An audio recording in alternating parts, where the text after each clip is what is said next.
talking about flashing on your screen, it's L'Hopital rule. Okay, so the L'Hopital rule says, so it's basically for 0 by 0 or infinity by infinity form. That's what the restriction is. The restriction is, when I talk about L'Hopital rule, you can apply it only in the problems where the indeterminate form generated is either 0 by 0 or infinity by infinity format. Right? So only for two indeterminate forms, which are tending to 0 by tending to 0 or tending to infinity by tending to infinity format. Right? Only for two possibilities. So let's quickly begin with this. So what exactly my thought process here? The thought process says that, let's say for limit x tending to a, fx is tending to 0 and gx is also tending to 0, or so both fx and gx, both of them are tending to 0, or mod fx, limit x tending to a, mod fx is tending to infinity, as well as limit x tending to a, mod gx is tending to infinity. So what is happening here? Either both limits are tending to 0 or both limits are tending to infinity. Then in that case, we apply this rule. And what this rule says? Very simple result. The result says that limit x tending to 0 fx by gx, this sort of limit. So limit x tending to a, I have this fx by gx format, right?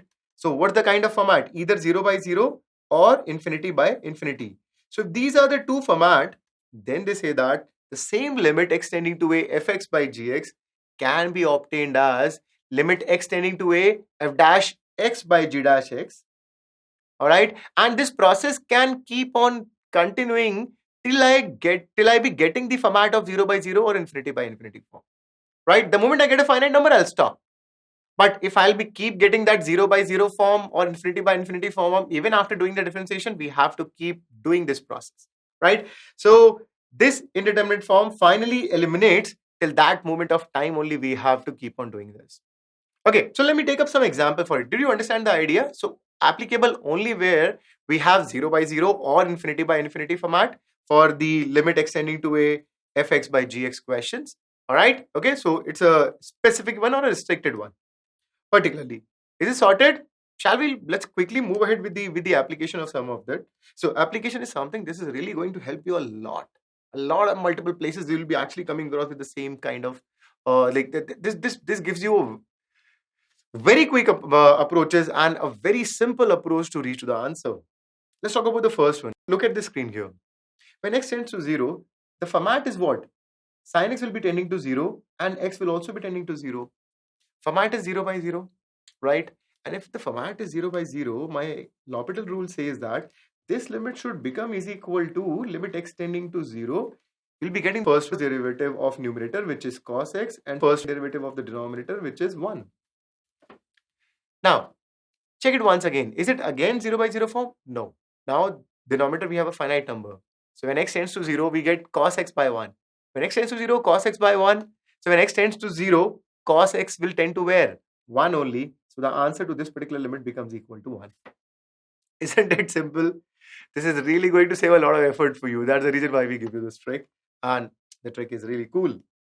The next one. So let's say if I talk about this one, I'll write this cos x here. So this becomes is equal to limit x tending to 0 cos x by 1. Derivative of sin x is cos x and derivative of x was 1. We get this. Let's talk about the second limit. So again, the format is what? 0 by 0. When x tends to 0, tan x goes to 0 and x goes to 0. So I can say that this will also become equal to the limit, the derivative of the numerator. So what is the derivative of tan x? Secant square x. What is the derivative of x? That is 1. When x tends to 0, cos x goes to 1. So secant x will also go to where? 1 only. So secant square x will also go to where? 1 only. All right. So from here, again, the result become equal to simply 1. All right. Understood? Perfect. Isn't it really simple?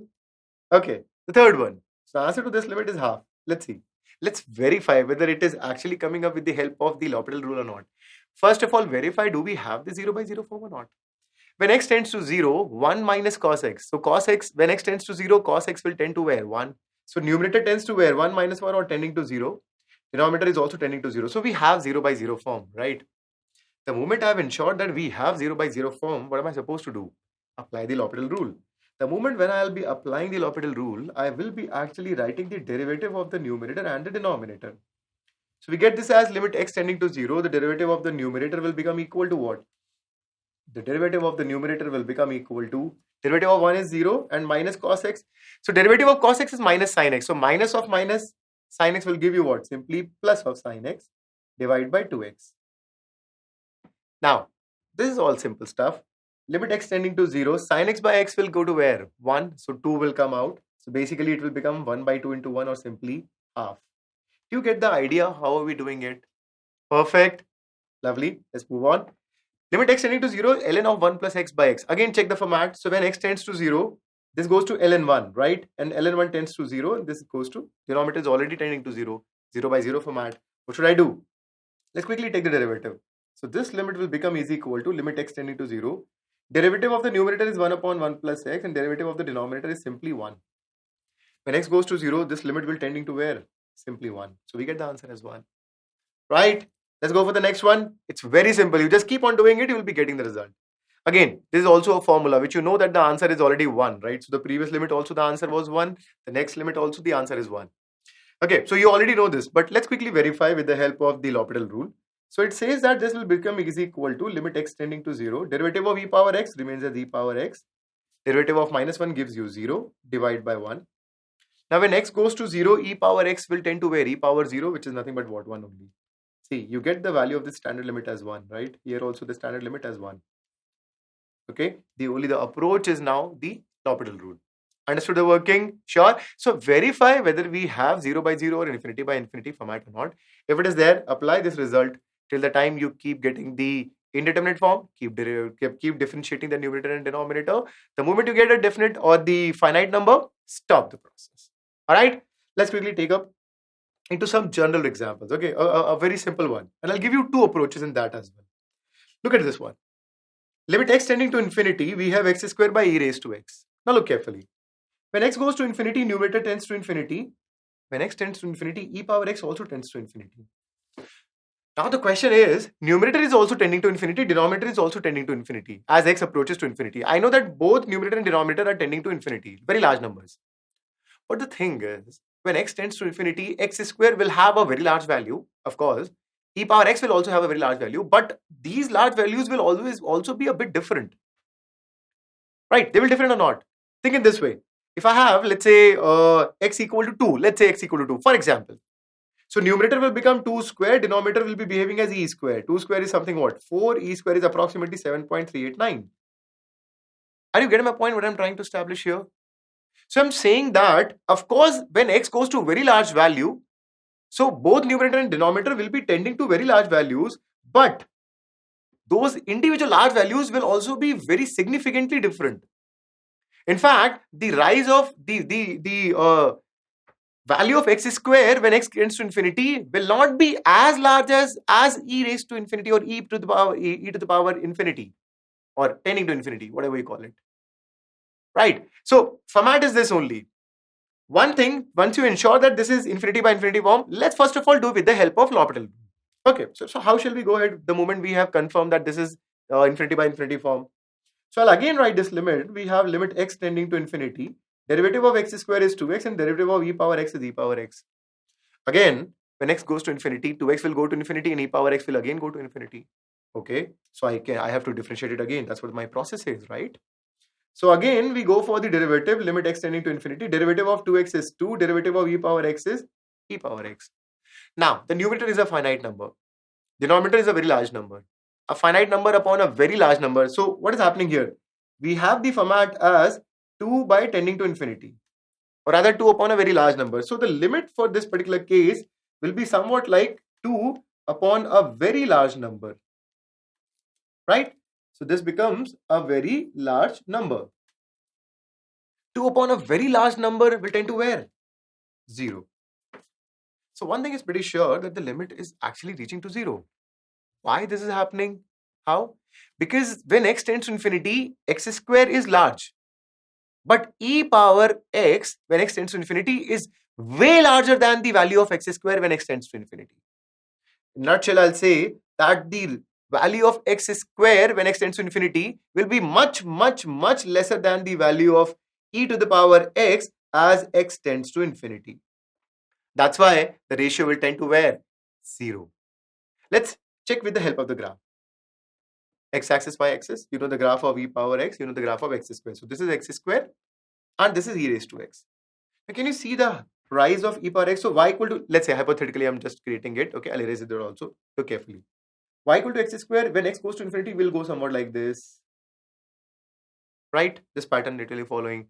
Instead, e raised to x will be very sharply increasing. So when x tends to infinity, e raised to x will be way higher than the value of x square when x tends to infinity. All right, are you getting my point? So I'm erasing these branches. Okay, so we say that as x tends to infinity, x square will be much lesser than e raised to x. That's why the ratio will become a fraction, or in fact a very small number, which will tend to nothing but 0, which we have also verified with the help of the L'Hopital rule. Right? So L'Hopital rule actually gives you a lot of advantage. But keep this point of graphical observation also into mind, that even if I have the format of infinity by infinity, you have to check how large that infinity is, right? It sounds a bit funny, but how large that numerator infinity is and how large that denominator infinity is. So here, e raised to x when x tends to infinity is much larger than the value of x square when x tends to infinity. That's why the ratio becomes a very small number or simply tending to 0. Okay, now you've understood this idea. Let's quickly do this question. Okay, the next one, which is also on the same terminology. When x goes to infinity, ln x tends to infinity, x also tends to infinity. So format is what? Infinity by infinity. I can apply L'Hopital rule, right? Let's do that. The moment I have ensured, let's quickly do the derivative of numerator and denominator. So limit x tending to infinity, derivative of ln x is what? 1 by x. Derivative of x is what? 1. What I'm left with? I'm left with limit x tending to infinity 1 by x. When x goes to infinity, 1 upon x, 1 upon very large number will tend to where? 0. Right? Let's see graphically. You know both the graphs. You know the graph of ln x as well as x. So when I plot the graph of ln x, that's how the graph of ln x goes. Right? Okay, but when I go for the graph of y equal to x, that's how it goes. Can you see when x goes to a very large value? So just hypothetically, I'm drawing it here. When x goes to a very large value, this graph will go somewhat like this. Right? Of course, it will not bend. It will go somewhere like, so it will also be reaching to a very large value. Okay, but within the same span, this y equal to x will be increasing very rapidly. So what is happening here? We say that as x tends to infinity, ln x will be much lesser than the value of simply x. Right? Because of that only, the ratio of ln x by x will become a fraction, rather, or it will become a very small number, which I can call it up as tending to 0. Okay? A very small fraction, a very small number tending to 0. Perfect? Sure? Lovely.